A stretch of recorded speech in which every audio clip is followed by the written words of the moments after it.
Hey everyone, my name's Gunther and welcome back to Ottawa Zoo. Now today it's time to take our Arctic Fox habitat from this to this. Now if you're happy with the content, feel free to subscribe, but remember there's no pressure to do so.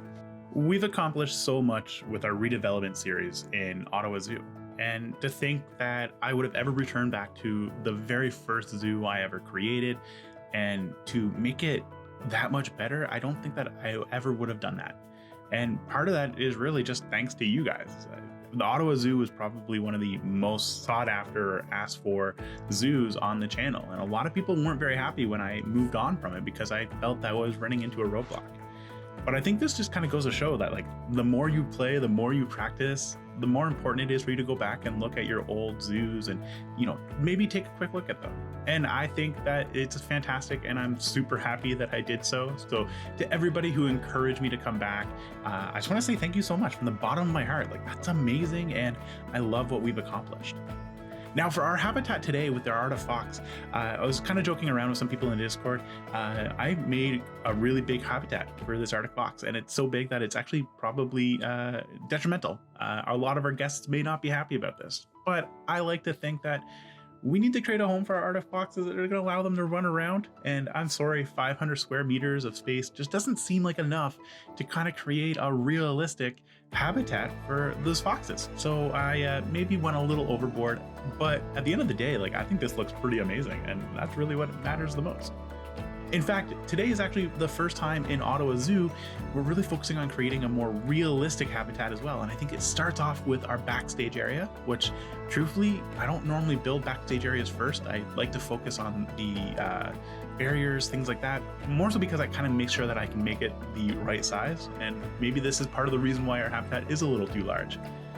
But I kind of found this really cool technique utilizing these conservation tubes to make backstage fences. And I love the way that these turned out. Now, admittedly, forgot to color them. So kind of got to go back and make sure we update all that coloring, which was a little bit of a slow process. You can kind of see the struggle here. But from a base perspective, for metal tubes, I think this is going to be one of my new favorite pieces to utilize.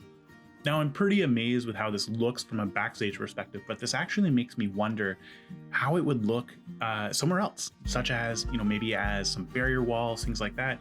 So I think it just goes to show that the level of detail and what you can do with the pieces really ultimately is up to you and your imagination, which truthfully, my imagination might be a little lacking, but that's part of the fun of playing Planet Zoo is you got to stretch your brain a little bit. You gotta practice and you got to figure out how you can make things even better. Now, one of my other favorite pieces about utilizing this is it actually comes with a clasp that fits around the pipe so well. And it makes it look like these are the metal bands that are holding things together. It pops really well. And, in hindsight, looking at this, we could utilize these so much more in such a unique way. Now, the other aspect of backstage areas, and you've seen me struggle with these in the past, is creating these backstage doors and these sliding doors, things like that. And I've always struggled to kind of create a realistic sliding door. But this comes with the pieces that you need to make it, such as these hanging hooks so you can have sliding off of. And it also allows you to offset a lot of things. So you can actually see this kind of come together in the final build where we have offset our doors to the actual walls of our cages and backstage. And you can kind of see it all come together here where we just offset it just a tad. And this makes it so much more unique and it makes it look realistic, which I never thought I would create something as realistic as this. I am super floored. And I think it just goes to show the ingenuity that you can get with a lot of the pieces. Now, in hindsight as well, the backstage was looking a little bare, so I figured I would kind of create some supporting beams for our roof and for our walls, and really just utilizing all these architecture pieces. And again, I'm pretty amazed with how we can utilize architecture pieces, and I think one of my goals now is if I'm building in a particular area, in this case the Arctic area, my goal is to build with as many pieces from that pack as possible, and they may not be useful, may not be realistic, but I like the added challenge of creating something that's going to fit that entire build, kind of creates that picturesque overall area. Now, that being said, the majority of our backstage area is completed, and it's time for us to move on to our habitat itself. Up first, it's creating these habitat walls, and I wanted to utilize something that was going to act a little bit more natural, So we blew the dust off of our habitat walls from our timber wolf habitat. And really, I kind of like the way this worked. And it's a cheap way of building one thing and then utilizing it multiple times. Now, admittedly, you should go back and add in some additional stones, things like that, just to break it up so they're not going to look as generic. And we did do that off camera. But I wanted to show the struggle associated with pathing, and I have a newfound hate for path systems in Planet Zoo. All I wanted to do was to bridge it from one area to the other, and I couldn't make it work. It wasn't looking really good. So I landed on this unique kind of twirl design, I guess would be the best way to describe it. It's not ideal, but I actually like the idea of having this little plot of land right in the center. Now, with all of that completed, it's time to work on our habitat barriers. And again, I wanted to kind of create something that's going to be a little bit more unique, and it's going to be kind of twofold. We're going to stack some glass on top of this. This is going to allow us to have some viewing areas, and more realistically, we're going to prevent our guests from reaching over and maybe petting the Artic Foxes. We didn't see that happen with the bison habitat and the reindeer habitat, but I'm going to stretch my skills a little bit and kind of build something here. So through the power of magic, or editing in this case, we've completed our walls. Took a lot longer than I expected to, and now it's time to work on our glass viewing areas. Now I wanted to separate the glass viewing areas, so I didn't want to have all glass all the way around the habitat. I wanted to have some stones going up against the glass, and this just kind of gives us more areas to break it up. We're going to allow our guests, or we're going to direct our guests to particular areas. And I think that's really important when you think about it from a zoo perspective. They're not just going to give you the ability to view from all angles, because that kind of breaks the immersion associated with a habitat. Sometimes they want you to view it from a particular direction, and sightlines are really important. And as one of the other YouTubers that I follow, Sparrow, says, you should always check your sightlines. Now, speaking of Sparrow, I'm going to credit her with helping me build this section of our habitat. She is an amazing builder, so if you haven't seen her content, I totally encourage you guys to go check her out. She has some amazing builds, and she's an amazing architect when it comes to Planet Zoo. And you can learn some really cool techniques and tips, just as I hope you learn new things from these videos as well. Now, the struggle that I had with this particular feature is that the way water works in Planet Zoo is it's on 1 meter intervals, which means that you have to have your ground at a certain height in order for there to be water. You can't have it free flow. And it's a little bit of a struggle, but I had to do quite a bit of additional terraforming, and it kind of created this really ugly looking bump, and I didn't like the way it looked. So to help out with making sure that we were getting the ground exactly where we needed it to be, without going any higher than we have to, utilize the plastic method. And this is what I learned from Sparrow, which is you take a piece of plastic and then you place it down and then you terraform around it. And this lets you know where your boundary is for your water, and it helps you to kind of create something that's going to look a little bit more natural. And I think we did a fantastic job here. So again, shout out to Sparrow for helping me to make this really cool water feature. Up next, we have to work on some foliage, and I want to hear your feedback on this, because the way I'm going to do our foliage in this episode as well is with a stop motion photo change, so you can kind of see the foliage grow over time.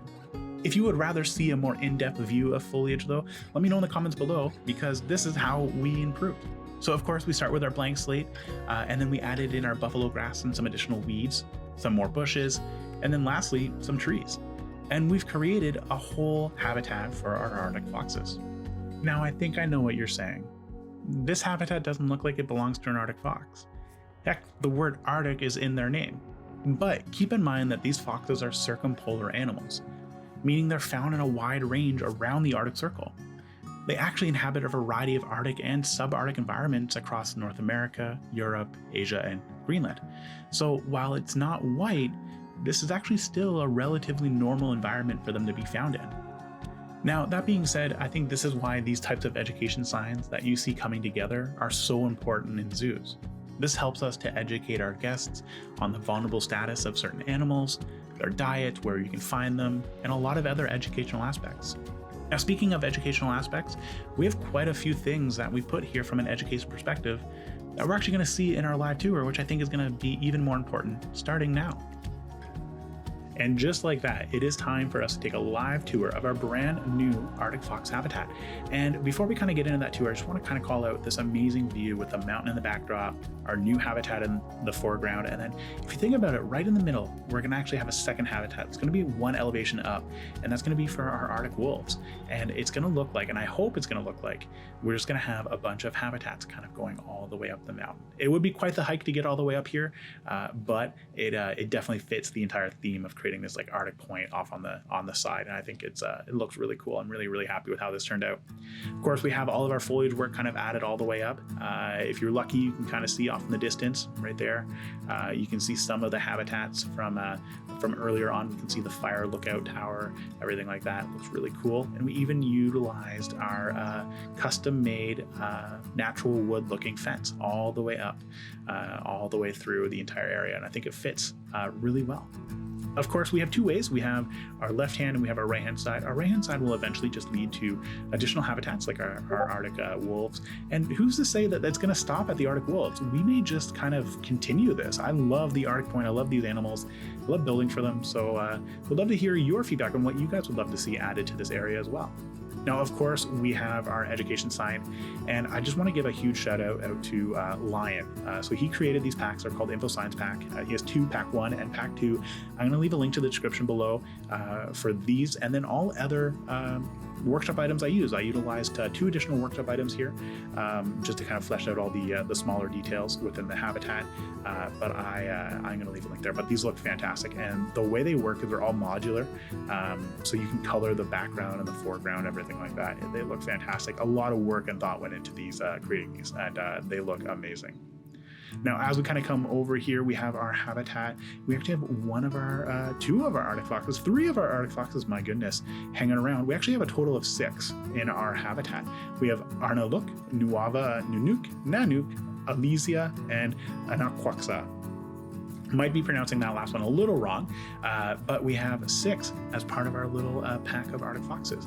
And I do hope that we can grow them even more because we have a lot of space in this habitat that we can utilize. So it might be time for us to grow the pack up a little bit bigger anyway. If we were to kind of continue down, we have some additional education signs. I actually love this glass one that's been created here. This looks amazing. And then the important thing here is not so much the habitat, but rather the view. So we've kind of left it open because we have lots of open space here for some additional habitats that maybe we want to put down, some exhibits and stuff like that. And we have this big old empty space here at the entrance, which leads over to our beaver habitat. So we do have to fill that in with another habitat as well. Again, if you have any recommendations, feel free to let me know. I'm always open to hearing your feedback and your ideas on how we can grow Ottawa Zoo. I think at this point, the animals that we add in are kind of just like up to everybody. I'm kind of I can build my own, but I think the original plan I had for Ottawa Zoo way back then, it's kind of fallen to the wayside. We've kind of extended it and built up on it again. And I'm thinking maybe we just have fun with this entire zoo now, and then maybe the next zoo that we start working on, maybe we'll make it more realistic, and maybe I'll come with an actual plan on what we want to do for the zoo.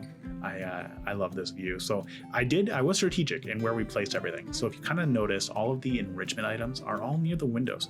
And I think part of it is because it's so large. This habitat's way too large.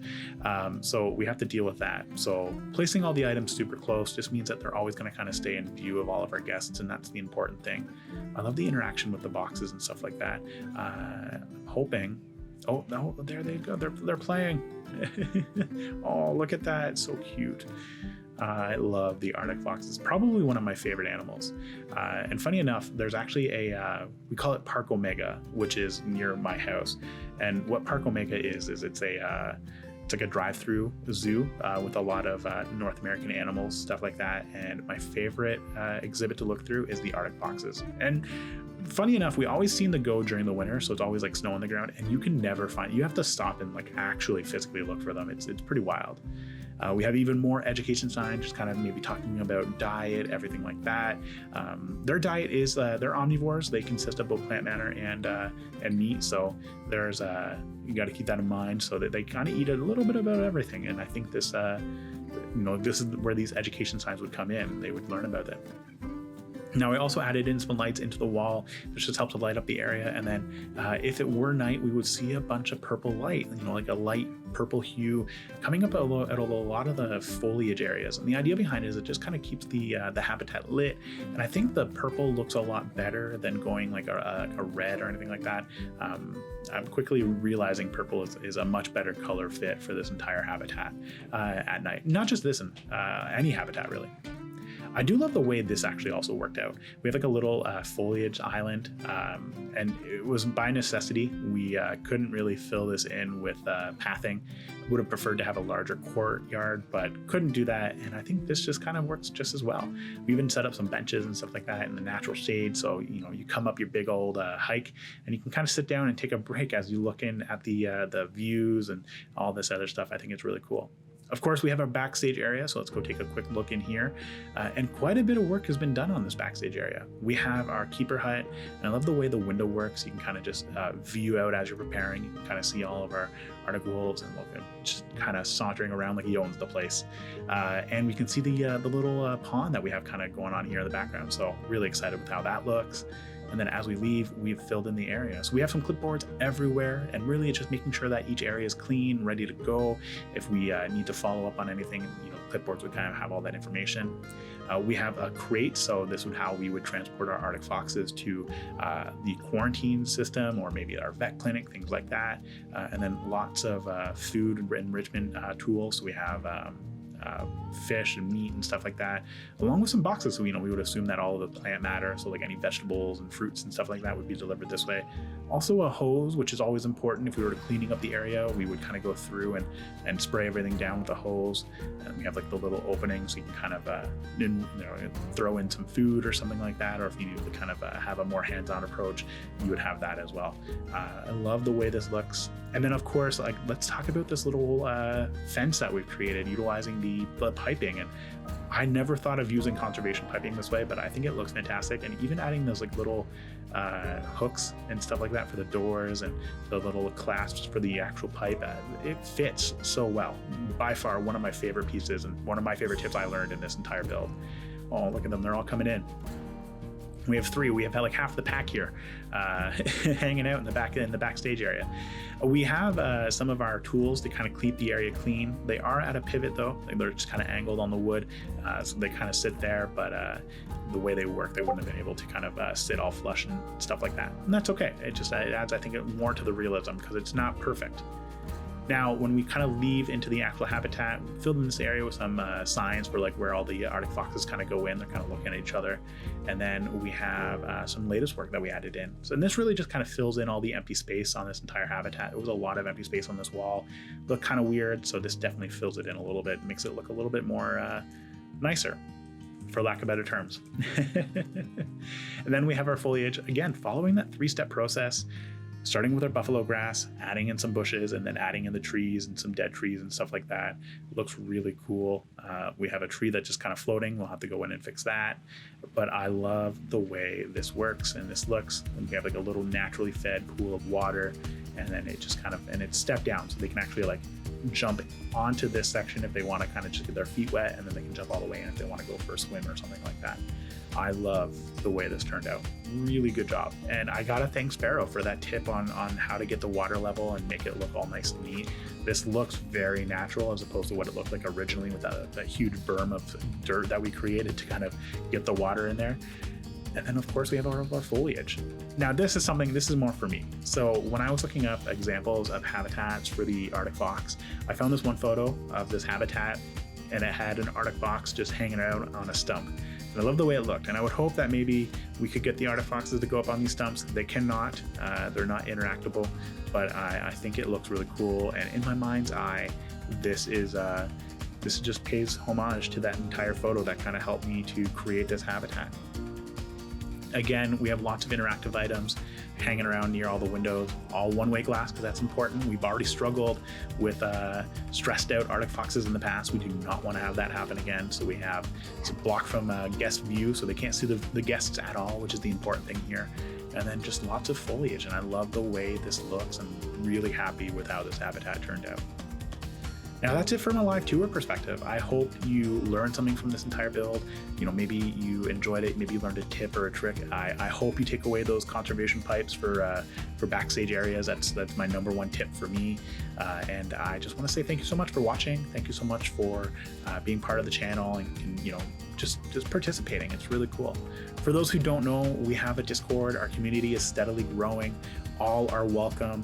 We're in the midst of a holiday challenge. We have some DLC up for grabs, lots of things like that, and it's just a fun community. It's quite small right now, but it is a fun community nonetheless, where people can kind of come, just hang out, talk Planet Zoo, talk other games as well. It's not just Planet Zoo, and everybody's welcome. We're always looking for new members to join us, and keep that in mind. So if you were looking for a link to join, check the description down below, or I'll put it in the pinned comment, so you can kind of head over and hang out with us in our little community that's slowly growing.